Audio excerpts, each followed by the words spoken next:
Opa, passando aqui no começo do vídeo para pedir, por favor, deixa um gostei, comente alguma coisa se você quiser e também se inscreva no canal, pelo amor de Deus. É isso, fiquem com o vídeo. Os fósseis são restos de seres vivos ou vestígios de sua existência mineralizados ou conservados em algum objeto material como rochas sedimentares ou ambares. Alguns autores também utilizam o limite de tempo para que um objeto seja realmente considerado um fóssil. Por exemplo, no livro didático Paleontologia Geral feito por Maria Helena Zuccon e os outros de sua equipe, é citado que um fóssil necessita possuir mais de 10 mil anos para que ele realmente seja considerado um fóssil e não um subfóssil. Inclusive é algo que eu lembro de ter visto na época que eu tinha geologia e paleontologia na faculdade. Mas assim, essa ideia como termo subfóssil para muitos está atualmente em desuso, sendo uma das várias polêmicas ao longo da história e que surge com o avanço da paleontologia na definição do que é realmente um fóssil. Por isso mesmo não vou me aprofundar tanto nessa definição, então fiquem com a minha explicaçãozinha superficial. De todo modo, os fósseis são uma das principais fontes de estudo dentro da ciência que chamamos de paleontologia, que tem como objetivo entender os seres vivos e o nosso planeta em tempos passados. Tanto que nossa noção sobre o planeta Terra em tempos antigos só existe realmente porque temos esses registros marcados. Podemos dizer que é o pedaço conservado de um livro da antiguidade guardando algumas informações que nos ajudam a entender como era o planeta em eras específicas. Mas apesar de paleontologia ser reconhecida realmente como uma ciência formal mais recentemente, contato humano com fósseis já é algo extremamente antigo e íntimo com diversos povos pelo mundo. Claro que muitos tinham seu próprio modo de enxergar esses fósseis fora do academicismo e da formalidade acadêmica, o que não tem o menor problema, já que isso é algo relativamente recente, e esses povos obviamente vão se basear através da época em que vivem, até mesmo em épocas mais recentes, e também de sua própria cosmovisão para compreender o que é tal objeto, o que é algo completamente humano e normal. São formas diferentes de fazer uma leitura da realidade e pensar o mundo de formas diversas. Enfim, esse tipo de estudo é chamado de geomitologia. Bom, terminando a introdução aqui, vou deixar as partes do vídeo separadas aí. Inicialmente vou falar um pouco dos fósseis em uma utilização geral, e depois vou falar de lendas e mitos, que provavelmente é o porquê você está nesse vídeo. Mas enfim, os fósseis durante muito tempo e até hoje em alguns lugares, são um meio que originou e eram usados como comprovações de mitos e lendas populares, amuletos para diversos fins e também remédios e itens medicinais. Olha só. Em grande parte, os fósseis são abordados na literatura em citações isoladas de fatos curiosos relacionados a grupos específicos. Mais do que uma simples curiosidade, entretanto, o conhecimento de sua existência pelo homem e as conotações que lhe são atribuídas trazem revelações surpreendentes que nos permitem compreender melhor a história, em grande parte devido à sua ligação com o comportamento e visão de muitos povos antigos pelo mundo, os fósseis e a pré-história. Bom, quem seria a primeira pessoa a encontrar um fóssil e que interesse ela poderia ter por aquele objeto, ou o que ela fez com aquilo? Apesar de nós termos sim noção de que desde o Paleolítico Inferior os fósseis já estavam presentes com a humanidade por conta de achados desses itens entre membros das primeiras culturas humanas, tentar responder essa pergunta seria quase impossível, e tudo que teríamos seria especulação porque não existem registros ou textos que podem confirmar isso pra gente. De todo modo, a presença desses objetos pode nos revelar o comportamento dos humanos ancestrais de alguns modos. Uma grande variedade de fósseis foi utilizada pelo humano paleolítico, embora nunca se tenha compreendido qual o seu verdadeiro valor prático. Conchas de gastrópodes, bivalves, amonitas e braquiópodes, carapaças de equinodermos, como os ouriços do mar, e dentes de tubarão eram as formas mais utilizadas no Paleolítico Superior. Seu valor poderia estar relacionado ao simples uso decorativo ou mesmo como elementos convenientes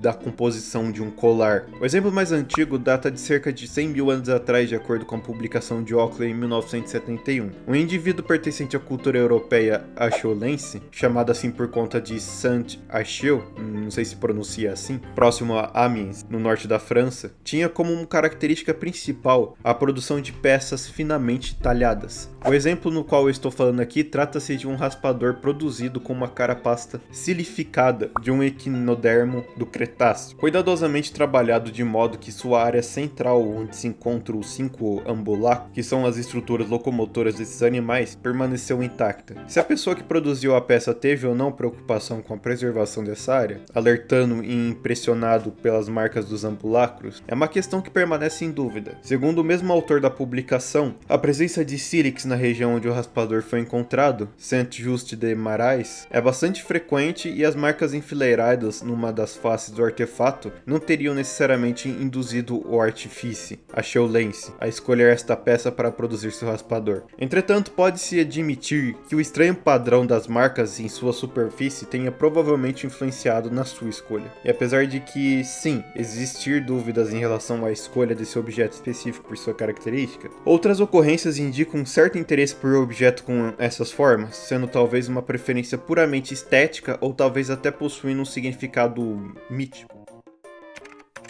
Mas ao contrário desse caso, existem vários indícios de fósseis viajando sobre posse de seus donos até chegarem a locais distantes da posição de coleta. Há evidências que sugerem a possibilidade de um comércio amplo e regular de fósseis entre as culturas paleolíticas da Europa. Um exemplo marcante vem dos habitantes das cavernas de Grimaldi, localizadas próximas a Menton, no sudeste da França, perto do Principado de Mônaco. Em certas ocasiões, esses povos praticamente se vestiam com conchas em um único sítio arqueológico. Foram encontrados cerca de 8.000 pequenos moluscos, aparentemente utilizados na fabricação de colares, braceletes e capuzes. Muitas dessas conchas eram perfuradas e enfileiradas com outros elementos, como vértebras de salmão e caninos de veados machos. Entre elas destacavam-se um gastrópode do Eoceno, conhecido na França apenas em rochas da região de Cherbourg, a mais de 1.000 quilômetros das cavernas de Grimaldi. Outros exemplos reforçam essa hipótese. Segundo Hudkin Barnett, em 1979, 2 gastrópodes encontrados em Laugerie Basse, na França também, só podem ser coletados em depósitos eocênicos, na ilha de White, no litoral sul da Inglaterra. Já na famosa caverna de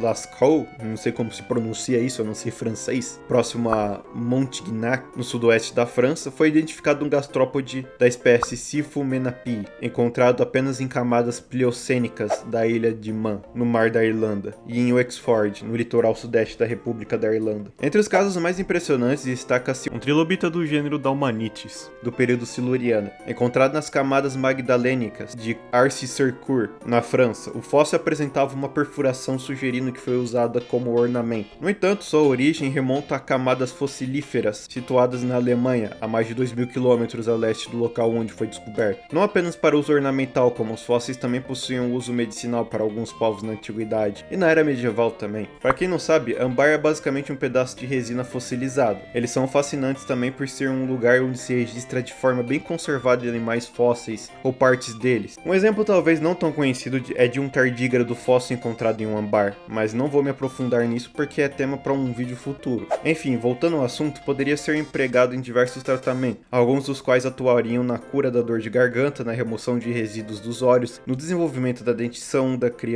de crianças e na cura da cegueira. Além de interromper sangramentos no nariz, o óleo do âmbar produzido inicialmente no século X era então útil no tratamento de asma e de bronquite, do reumatismo, da tosse e inclusive histeria. Além disso, era utilizado também na confecção de colares e amuletos entre povos pré-históricos. E também é comercializado até hoje como objeto decorativo. Se eu não estou enganado, em alguns lugares eles ainda são utilizados com intuito medicinal, principalmente em algumas regiões da Ásia, mas deixando claro que essa informação carece de fontes, porém já ouvi algo do tipo. Também não confirmei se de fato âmbares têm propriedades medicinais e se realmente era útil para tratar tantas doenças assim, mas fica aí a informação de que ele era utilizado de forma medicinal. Só não tenho base para afirmar a eficácia desse tipo de tratamento. Saindo agora da parte do uso ornamental e medicinal, um outro fator que acaba influenciando culturalmente muitos povos ao redor do mundo é na questão de mitos e lendas populares, influenciados até na mitologia de determinados povos em todo o globo. Na Grécia, os fósseis em grande parte eram ossos de várias espécies de mamíferos provenientes de terrenos do Neógeno, principalmente de proboscídeos, como os mastodontes do Mioceno e Plioceno, e os grandes mamutes e elefantes do Pleistoceno e do Holoceno. E para quem não sabe, esses esqueletos, esses fósseis de proboscídeos, de acordo com evidências apresentadas no livro de Adrienne Meyer, eles eram muito confundidos com gigantes, com centauros e até mesmo principalmente os ciclopes. Em questão dos ciclopes, isso se deve principalmente à cavidade no centro do crânio dos proboscídeos, que dá lugar à tromba, ser confundida com uma cavidade ocular enorme e única. Acho importante enfatizar para vocês também que essa hipótese proposta proposta pela Adrienne Meyer no seu livro, que depois eu vou citar depois sobre ele, isso é uma hipótese que se baseia em algumas evidências dentro da própria pesquisa da mesma. Porém, por ser uma hipótese, é uma questão ainda debatida. Então nós podemos ter muitos pontos de vista diferentes sobre essa questão dependendo do autor, podendo até mesmo ter autores que criticam essa obra. Porém, eu não encontrei muito artigos ou textos que fazem críticas em relação a essa hipótese. Mas os fósseis também podiam ser atribuídos a gigantes ou aos esqueletos de seus heróis, os quais os gregos imaginavam serem dotados de uma maior estatura. Informações essas encontradas na obra de Adrienne Meyer, The First Fossil Hunters, Paleontology in Greek and Roman Times, ou seja, os primeiros paleontólogos caçadores de fósseis em tempos gregos e romanos. Aproveitando a deixa, um outro mito muito famoso é o dos grifos, amplamente diversificado no continente euroasiático e até no Egito. Muitos acreditam juntamente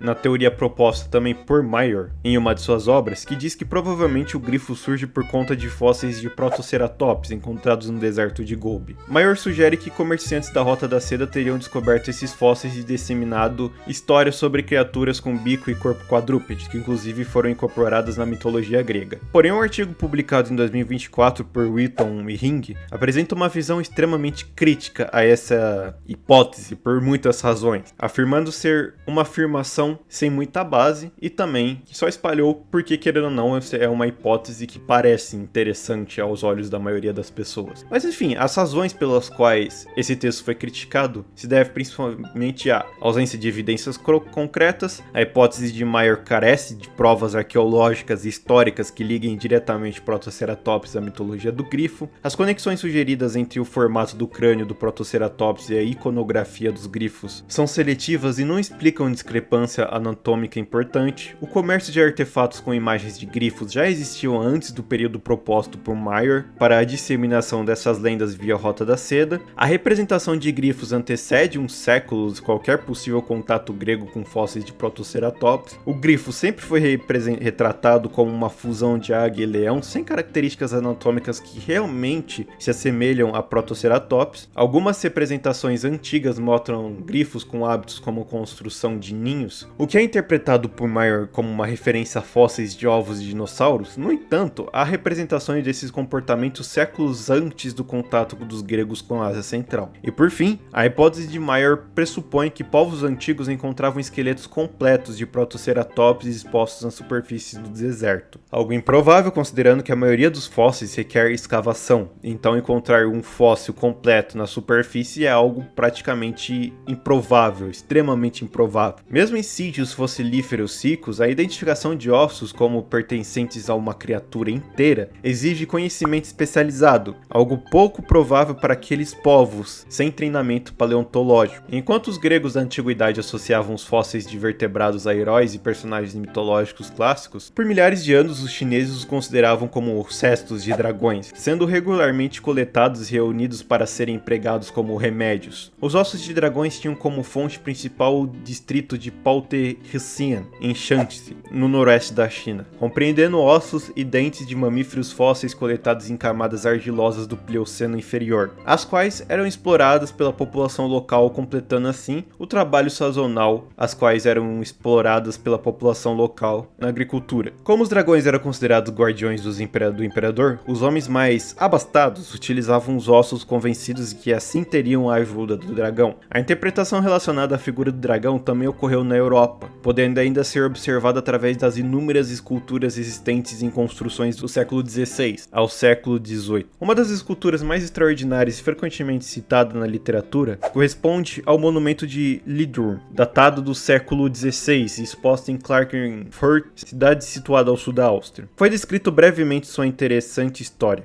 Em uma pedreira situada próxima à referida cidade, foi encontrado um crânio de um rinoceronte lanoso da Idade do Gelo, considerado um crânio de dragão. 590 foi então utilizado como modelo por um escultor, Ulrich Vogelsen, quando criou o famoso monumento do dragão que se tornou um marco da cidade. O crânio atualmente se encontra no Museu de Klagenfurt. Lembrando que a gente está falando da Europa medieval, então a existência de dragões para os europeus medievais não era algo improvável, na verdade eles acreditavam nessa probabilidade de existência de dragões. Muitos fósseis de de invertebrados também tiveram um papel importante nas tradições folclóricas de diversas culturas, que lhes atribuíam poderes tanto mágicos como medicinais. Entre os que mais se destacaram estão os amonitas cefalópodes, extintos dotados de uma concha usualmente plano espiralada, que habitaram os mares Jurássicos e Cretácicos. Estão presentes em rochas dessas idades por todos os continentes. No folclore popular são constantemente interpretados como serpentes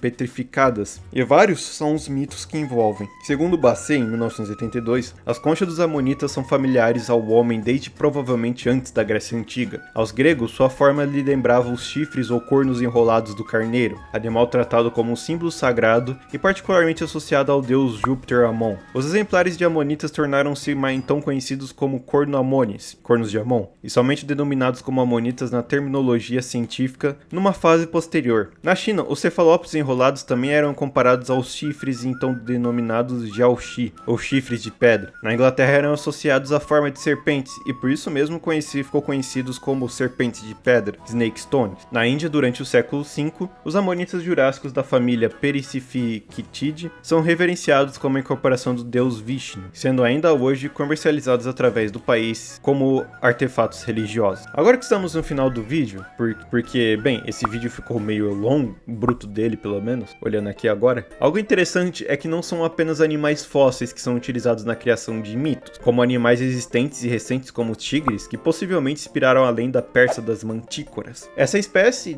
de, entre muitas aspas, quimeras que se alimenta de pessoas. Não só os tigres, como muitos animais que os seres humanos tiveram contato, também inspiraram lendas diferentes. Ao longo da história, os fósseis sempre estiveram presentes na cultura humana, moldando mitos, lendas e até práticas medicinais, desde os gregos, que associavam grandes ossos a heróis e gigantes, até os chineses, que viam nos fósseis a essência dos dragões. Cada civilização interpretou esses vestígios do passado de acordo com sua visão de mundo. Essa relação entre fósseis e cultura não apenas demonstra a curiosidade humana, mas também como diferentes sociedades tentaram explicar os fenômenos naturais antes do advento da ciência moderna. E eu vou ser bem sincero, olhando assim, parecem propostas até muito mais interessantes e divertidas de se ler se comparado com as propostas realmente reais. Mas hoje entendemos que os fósseis são registros valiosos da história da Terra, fundamentais para a paleontologia e para a reconstrução dos ecossistemas antigos. No entanto, isso não significa que as interpretações antigas sejam menos interessantes ou menos relevantes. Pelo contrário, o estudo da ciência que chamamos de geomitologia nos ajuda a compreender como o conhecimento humano evoluiu e como a nossa própria percepção sobre o passado